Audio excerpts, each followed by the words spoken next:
Le service est moins puissant que lorsqu'il était valide, mais la passion est toujours aussi forte. En 2014, Geoffrey Jaziak est victime d'un accident de la route. Sa vie bascule, mais le jeune homme ne compte pas arrêter le tennis.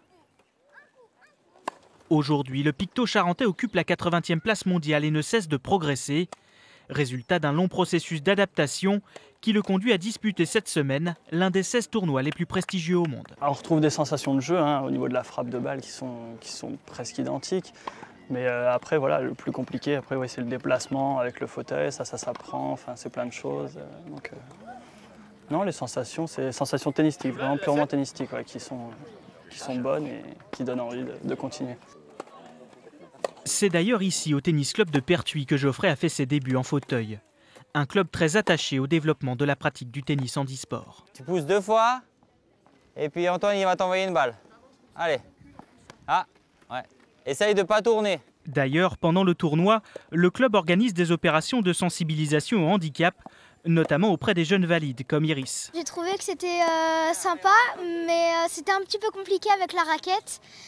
Pour avancer et reculer, ça faisait un petit peu mal au poignet, mais sinon c'était super. Et si je pouvais recommencer, je le ferais, mais j'aimerais pas forcément être toujours en fauteuil.